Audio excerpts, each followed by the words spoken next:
Welcome back to another edition of From the Desk. I am your accountant, Samira Moyedin. With his props in hand, he was cursing the region he purports to belong to, quoting the Bible. Operation Rising Lion, that's from the Bible. And even gave a pop quiz. Pop quiz. And raise your hand if you know the answer. Here's the first question. Who shouts death to America? Is it A, Iran, B, Hamas, C, Hezbollah, D, the Houthis, or E, all of the above? All of the above. Correct, all of the above. Wanted war criminal Benjamin Netanyahu took to the stage at the UN General Assembly. All that show and no one to perform it for.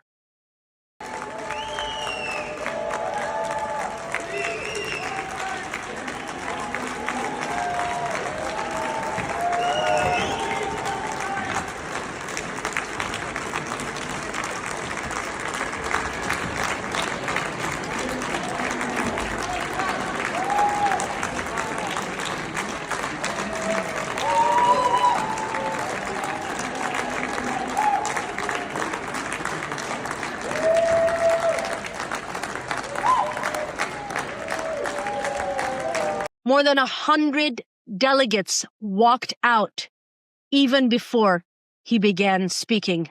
Now listen, I have strutted the boards for years as a trained thespian. That is a devastating way to begin a monologue.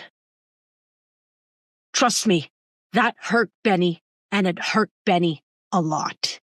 He never quite recovered from that mass exodus, but let's listen to the speech a little. What, did the Nazis ask the Jews to leave, kindly leave, go out? Did others, you want me to name all the genocidal leaders of history? Just go one by one. Did anyone do this? Did they say, get out so we can come in? Of course not. Every one of them. Every single one of them did. In fact, Hitler said, why isn't the world taking the Jews? Why aren't they accepting them?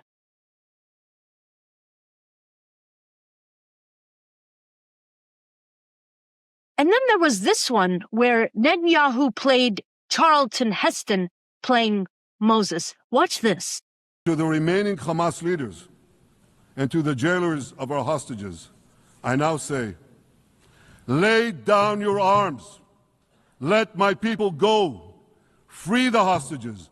All of them. The whole 48. Free the hostages now.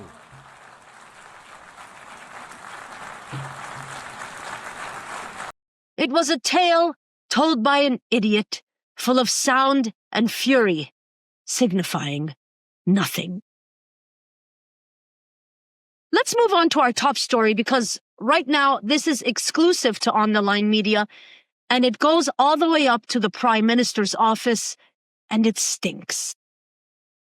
Kneecap, this is the Irish trio rap band. The lead singer, Mo Chara, or Liam O'Hanna, had his terrorism charge thrown out by the UK magistrate.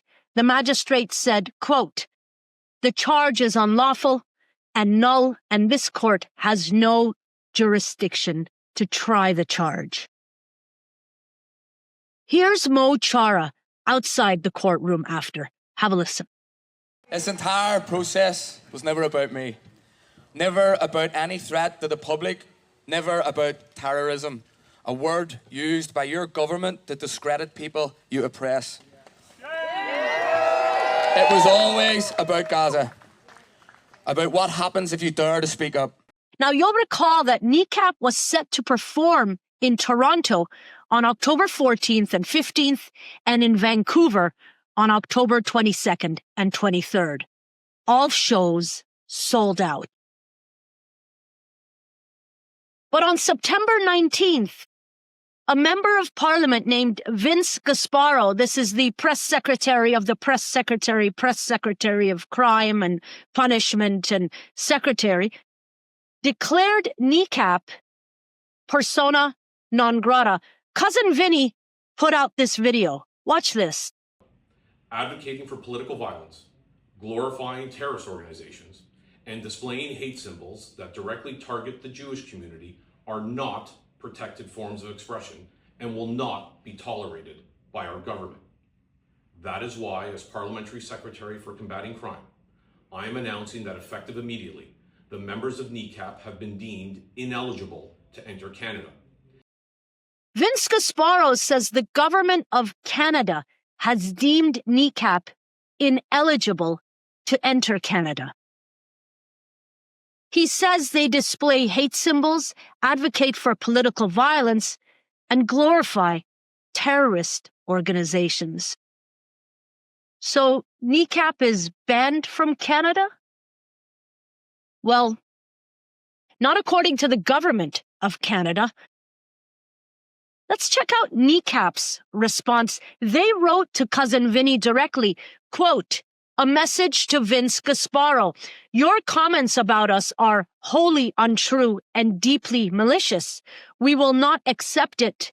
No member of Kneecap has been convicted of any crime in any country ever, whilst you outrageously try to claim we are anti-Semitic. And they go on to talk about the Times newspaper, but here is what's important. We have instructed our lawyers to initiate legal action against you. We will be relentless in defending ourselves against the baseless accusations to silence our opposition to a genocide being committed by Israel. When we beat you in court, which we will donate every cent to assist some of the thousands of child amputees in Gaza. So here's where things get interesting.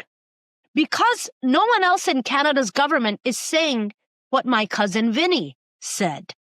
Kneecap's band manager, this is Dan Lambert, told CBC News, quote, nobody has instructed Kneecap that they can't travel to Canada except Vince and his social media video. So I want you to park all of that. Thursday, September 24th, I get a message. A source in the Prime Minister's office says Gasparo went totally rogue when he made that video. Here's what else that source shared with me. Quote, the PMO explicitly asked MP Gasparo whether he had Immigration Canada's authorization to make that announcement. He said yes, but that was false. The source confirmed, quote, no decision has been made by IRCC or the PMO. His statement, meaning Vince Gasparo's statement, was completely unauthorized. Vince Gasparo is the only government official who spoke of this ban in a video that he posted on his own social media. Here's what else the source told me. Kneecap members had applied for an electronic travel authorization, or ETA. Their applications were pending and had not been denied. Immigration, Refugees and Citizenship Canada, IRCC, internal documents warned that making a public statement about the ban's applications, especially citing them as a, quote, national security threat, would be inappropriate, unlawful, and potentially violate Canada's criminal code. Here's what else. Breach of privacy and trust. If the government had decided to refuse the ETA on security grounds, that information is legally protected. Disclosing it publicly without authorization could constitute a breach of both the Privacy Act and Canada's national security laws. MP Gasparo has reportedly been barred from Liberal caucus meetings, and Immigration Minister Lena Diab has refused to confirm this ban. Multiple sources say an ethics investigation may be imminent. So with the UK court dismissing the case against Kneecap's Mo Chara as being null and void, it directly undermines Gasparo's justification for labeling the group a threat. Of course, I reached out to both Immigration Canada and the Prime Minister's office. Here's what I asked them. 1. Did MP Gasparo have the backing of the PMO when he made the announcement that Kneecap will be banned from Canada? 2. Were the PMO and IRCC aware that MP Gasparo will be going public with an announcement on Kneecap? And 3. If there is a national security imperative, isn't disclosing that to the public a major violation of the Criminal Code of Canada and Canada's own national security laws? Neither have responded to my requests for comment, but it's not just me. They have also refused to respond to the CBC's Rafi Boudjikanian. And Lena Diab, this is Canada's Minister of Immigration, Refugees and Citizenship, also refused to comment. The Liberals just want this to go away. They are counting on the news cycle to drown out Gasparo's actions. I urge you to reach out to your MP. Reach out to the Prime Minister's office. Send an email. Take action. Because more and more of our rights here in Canada are being eroded to appease the Zionist lobbyists in this country. As always, we ask that you support the work we do. We cannot do this work without you. Please head on over to patreon.com/onthelinemedia. Show us some love. Make sure that we can continue to bring you the news that you most need to know now. That's patreon.com/onthelinemedia. As always, stay tuned.